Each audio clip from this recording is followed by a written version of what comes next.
Empecemos a revisar o hacer un repaso de los conceptos básicos que tenemos en programación aplicado a JavaScript. Aquí he creado una carpeta en el Visual Studio Code y a partir de aquí voy a crear dos archivos que necesitamos básicos para poder ejecutar un scripts o el lenguaje JavaScript. Uno el HTML y otro un archivo con extensión JavaScript que permite ejecutar código JavaScript, ¿sí? Bueno, más que permite ejecutar, nos permite escribir y luego esa ejecución lo veremos en el navegador. Listo, entonces vamos a crear un archivo HTML y seguido un archivo que se va a llamar index.js.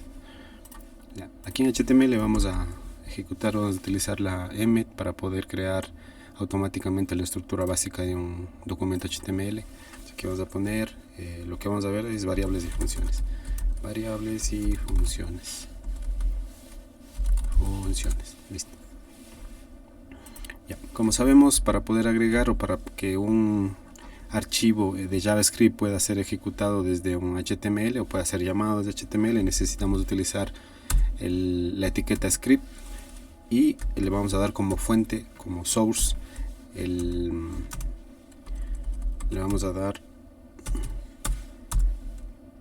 el nombre del archivo donde estaremos ejecutando el código, estaremos escribiendo el código HTML, JavaScript, el código en JavaScript. Entonces aquí este es un index.js, ¿sí? Otra forma de agregar o de poder llegar también a estos archivos es utilizando el /, ¿sí? Y para saber, el // significa la ubicación actual del archivo, ¿sí? La ubicación actual en la carpeta que estoy ubicado. Entonces ahí puedo seleccionar el index.js o si no directamente index.js cuando son solo archivos, pocos archivos donde no puedo confundirme. Listo. Bien, guardamos esto de aquí y aquí podemos comenzar a ejecutar. Vamos a ver primero las variables, qué tipos de variables existen. Entonces nosotros tenemos variables de tipo texto, variables de tipo numérico, tenemos también variables de tipo booleano, variables de tipo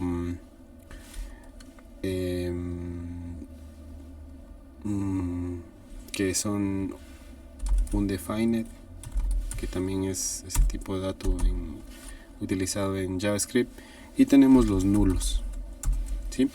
Listo, vamos a ver un ejemplo de cada uno de ellos. Entonces aquí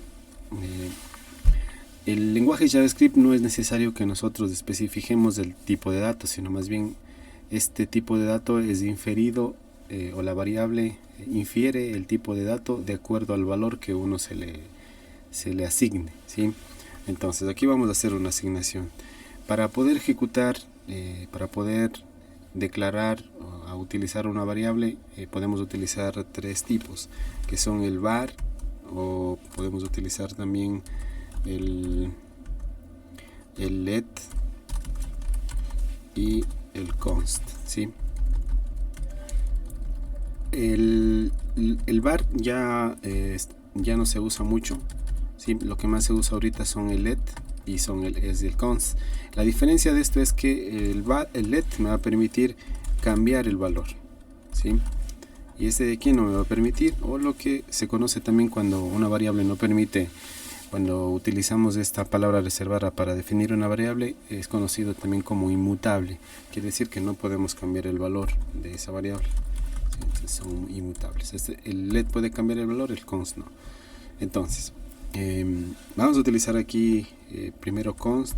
Bueno, vamos a utilizar frecuentemente const, luego ya de acuerdo a los ejercicios iremos utilizando el otro, el let. Listo, en const. Entonces aquí voy a colocar, por ejemplo, un texto, ¿sí? O la variable a, ¿sí? La típica variable a, igual, y si yo le pongo comilla, comilla o dobles comillas, automáticamente aquí JavaScript infiere, ¿sí? O se da cuenta que si yo le asigno el valor, un valor que va entre comillas, que todo valor entre comillas es considerado un string, entonces este valor va a ser string, ¿sí? Listo. Pasa lo mismo con los numéricos. Yo puedo asimismo definir una variable con const. Puedo utilizar let también. Voy a utilizar let. Voy a poner un número x, por ejemplo. Le pongo 5. ¿Sí? Automáticamente aquí, internamente, cuando se pasa, cuando bueno, no compilador, sino más bien el que ejecuta el motor como tal de JavaScript, al ver que yo estoy asignando el número 5 a la variable x, esta variable obtiene que es un tipo de dato numérico, ¿sí? Se infiere esa característica, ¿sí? Vamos con boolean. Igual, aquí puedo hacer asimismo un const, le voy a colocar, por ejemplo, el valor booleano igual a true, ¿sí? Aquí puede existir dos valores, o true o false, ¿sí? Cualquiera de los dos, que son los únicos valores que se puede utilizar. Vamos a ver en true. Listo, ¿sí? Y con eso ya está. Este valor de undefined nosotros también podemos utilizar asimismo const, cualquier variable, puede ser variable, no sé, y igual a undefined, ¿sí? Quiere decir que no está definido. Ese es un tipo de información también que se puede almacenar en una variable que no está definido, ¿sí? Y con null funciona igual, ¿no? Puedo ponerle const null. Voy a subirle esto un poquito.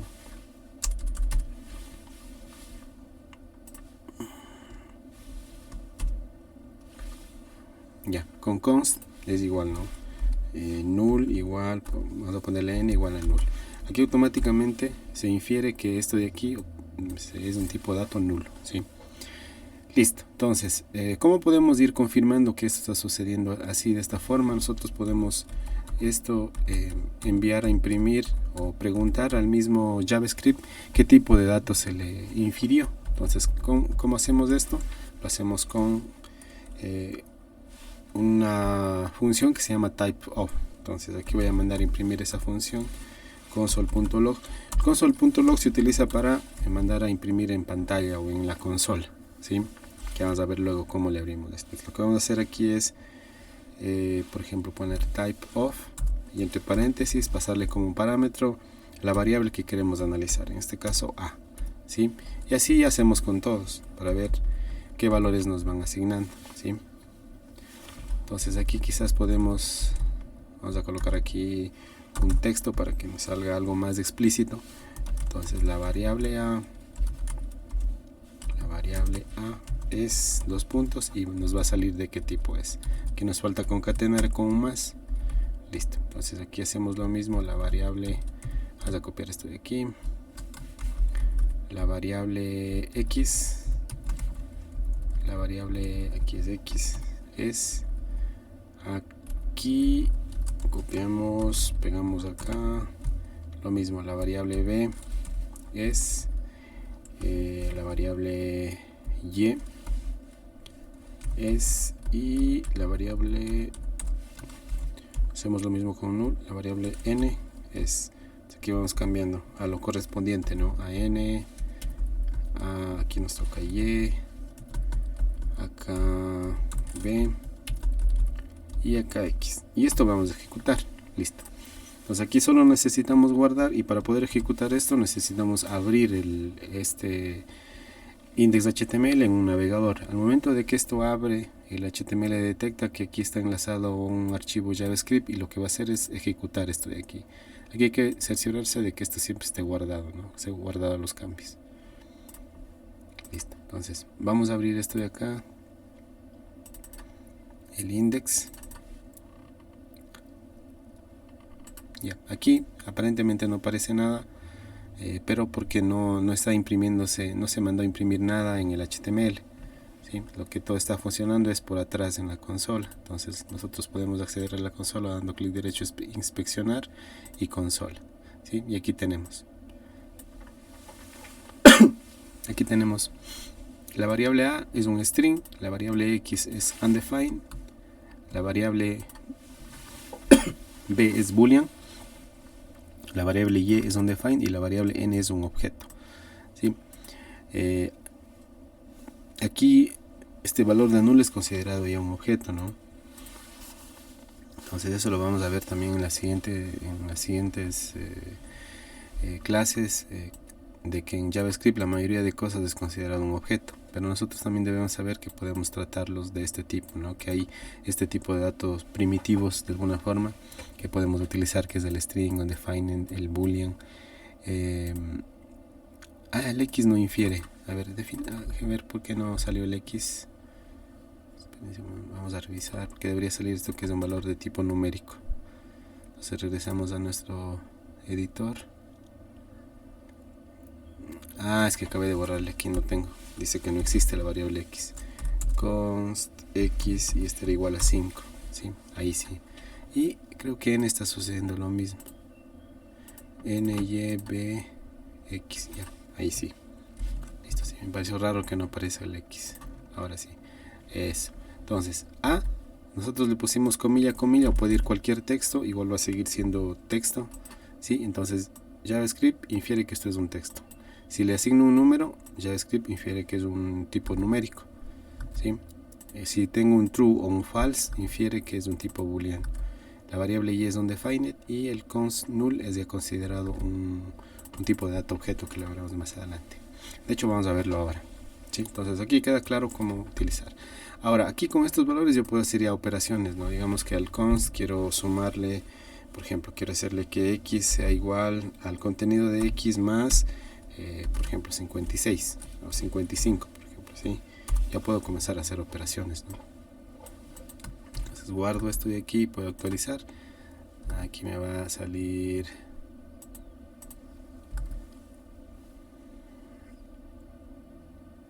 aquí hay un error, ¿no? Esto no puedo cambiar el valor porque recuerden que el const, cuando define una variable con const, es inmutable, no se puede cambiar el valor. Entonces, para yo modificar el valor de una variable, tengo que colocarle let, inicializar con let, o utilizar esta palabra para declarar una variable. Entonces ahí sí, aquí, para que no me salga este error.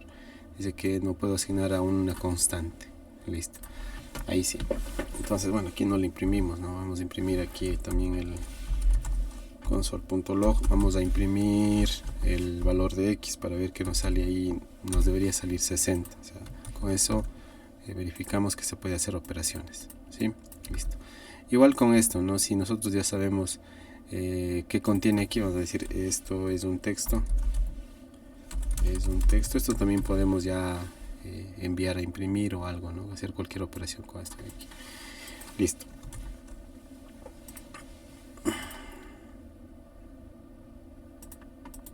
Bien, ahora vamos a ver otro tipo de dato. Vamos a dejarle esto como, vamos a guardar aquí como,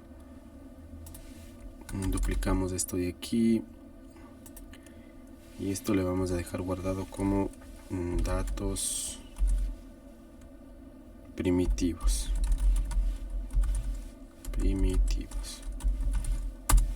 Bien, ahora vamos a revisar. Vamos a borrar esto, está hecho un respaldo ya en esa carpeta. Listo, ahorita vamos a trabajar con los arrays o los vectores.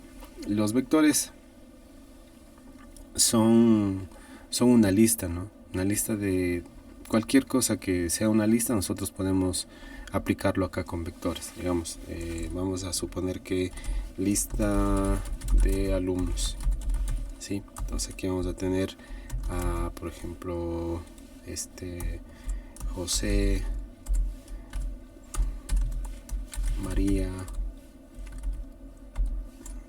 Pilar, exacto, ¿sí? Ahora, si yo quiero guardar esta lista en una variable, digamos, si quiero guardar en una variable, yo puedo definir, por ejemplo, let, y puedo colocarle la variable nombre igual, y aquí puedo guardar en esta variable únicamente un valor, ¿sí? Yo puedo decirle, por ejemplo, José, ¿sí? Entonces se guarda solo José aquí, ¿sí? Para poder guardar María tendría que crear otra variable que diga, por ejemplo, variable 2 que diga María, ¿sí? Y así podría ir guardando. Y nombre 3 podría guardarle Pilar, nombre 3 Pilar. Pero ¿qué sucede? ¿Qué pasa si son, por ejemplo, 100 nombres? yo tendría que crear nombre 1, nombre 2, nombre 3 hasta llegar al 100. ¿Qué pasa si son 1000? ¿Qué pasa si son 10.000? Entonces esto de aquí ya no se puede utilizar de esta manera.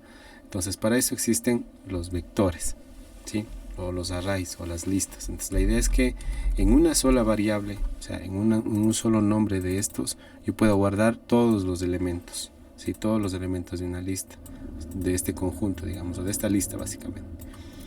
¿Cómo hago eso? Utilizando arrays. Y aquí vamos a utilizar, recuerden, aquí vamos a ver arrays en JavaScript. Entonces la idea es que podamos guardar una lista de nombres, pero que no creemos una variable por cada nombre, sino podamos utilizar una sola variable para guardar todos los nombres. Entonces esto de aquí descartado, ¿sí? Este de aquí ya no va, ya no es funcional este de aquí. Entonces voy a crear una lista. Entonces, ¿cómo creamos una lista? Podemos hacer así mismo const, ¿sí? Y le decimos, por ejemplo, nombres, o lista de nombres, o lista de alumnos. Podemos llamarle lista alumnos, ¿sí? Recuerden, aquí utilizamos el camel case. ¿Qué nos dice el camel case? Que los nombres de las variables y de los métodos en JavaScript se deben utilizar camel case. ¿Qué quiere decir camel case? Que si es que hay dos palabras, primero que debe ser escrito en minúscula, y si la variable tiene más de dos palabras, la segunda palabra debe empezar con mayúscula la primera letra, ¿sí?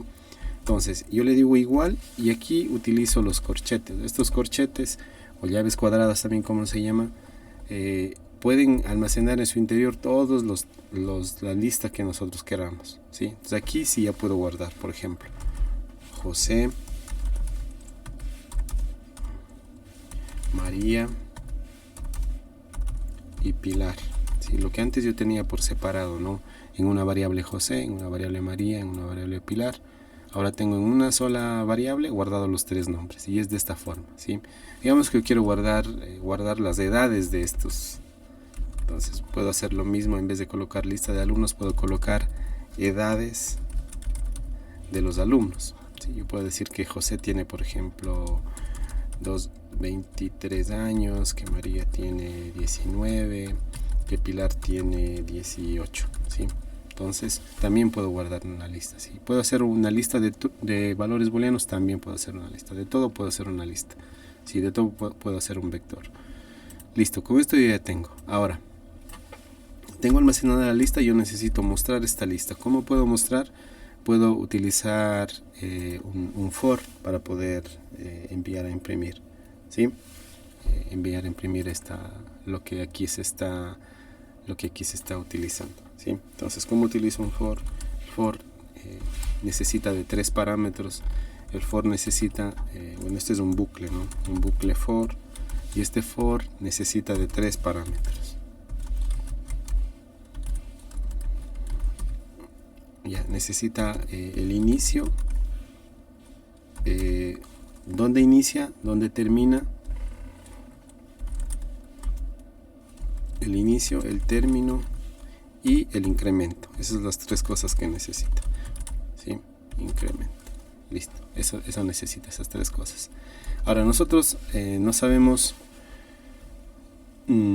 como sabemos más bien en la teoría, que todos los vectores o todos los arrays en programación siempre se empiezan a contar desde cero, ¿sí? Todos los arrays en la computación en general se empieza a contar desde cero. Entonces, si yo tengo este conjunto de elementos, aquí están 3 elementos, si la teoría me dice que todas las listas o los arrays comienzan en 0, entonces debe tener la posición 0, la posición 1 y la posición 2, ¿sí? Entonces aquí tengo que iniciar hasta donde tengo que decirle al for que haga el ciclo, ¿no? Entonces aquí puedo definir una variable que se llame i, que es la variable de iteración, ¿sí? O puede ser cualquier variable, pero por el momento por convención le vamos a llamar i. Ahora, aquí está el inicio, me falta el término. ¿Dónde termina? Aquí debo colocar una condición, ¿no? El término siempre es una condición. Esto debe ser hasta que se cumpla una condición. Si ya no cumple la condición, el bucle se termina. Entonces siempre debe estar en true mientras tenga que seguir mostrando la lista. Si ya se terminó la lista, esto se hace false. Ya vamos a ir analizando. Ahora, yo le digo aquí que i debe ser menor o igual, o menor más bien, menor a 3, ¿no? punto y coma y más. Listo. Entonces de aquí ya tenemos el bucle formado. El inicio, que va a ser en 0, porque los arrays siempre inician en 0. ¿Hasta dónde tiene que ir? Yo le voy a decir hasta 3, porque aquí tengo solamente 3, ¿sí? Y hasta i más. Ahora, hay una cosa aquí. Este valor igual puede variar, ¿no? Puede ser que yo aquí agregue más nombres, que tenga 5, 10, 15, 20 nombres. Entonces cada vez tengo que estar cambiando aquí, llegando a contar cuántos valores tengo para saber qué número debo colocar aquí. Porque recuerden, yo quiero imprimir cada uno de los nombres, pero tengo que hacer un bucle para que vaya por cada uno de estos nombres. Entonces lo más coherente aquí es utilizar la misma variable. Cada vez que yo agrego aquí un valor nuevo, esto de aquí va a subir el conteo. O sea, este de aquí me mantiene el conteo de los valores que están guardados en este array. Si están 3, aquí me va a decir 3. Entonces yo puedo hacer lo mismo, ¿no? En vez de colocar 3 directamente, puedo hacer que esto sea de forma automática o dinámica más bien. Y puedo utilizar una propiedad de los arrays, que es de la propiedad len. ¿Sí? Entonces el len me va a decir, si es que están 3, me va a decir 3. Si están 5, me va a decir 5. Y eso ya es más dinámico. Listo. Ahora puedo mandar a imprimir la lista. ¿Cómo imprimo la lista? Pues nada, con un console, ¿no? Console.log. Y aquí envío a imprimir. ¿Qué tengo que imprimir?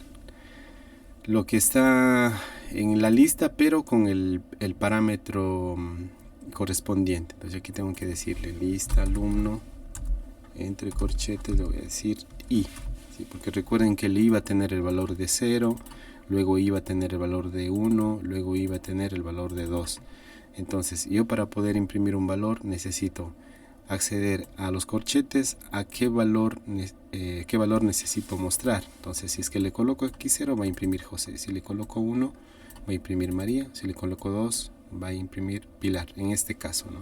Si tengo más, seguirá el número cambiando, pero yo este for, he definido este for para que haga ese trabajo de iniciar en 0 y terminar hasta el número de elementos que tenga toda la lista. Entonces en el i va a ir guardándose toda esta posición, cada una de las posiciones que tenga aquí la lista, ¿sí? Entonces vamos a probar esto de aquí, guardamos. Y aquí está, José, María y Pilar. ¿Qué pasa si yo agrego aquí un nombre y digo que voy a tener también a Pedro? ¿Sí? Guardo, actualizo y me sale también aquí. Entonces ya de forma dinámica, ¿no? Ya no tengo que estar cambiando, como les decía, si es que es 4 tengo que cambiar 4 acá, sino que este len ya me tiene ese valor. Lo hace en conteo interior, digamos, de forma automática, ¿sí? Listo, eso es nada más con los arrays, cómo nosotros podemos iterar, cómo podemos mostrar un array. Estamos hasta ahí. Listo.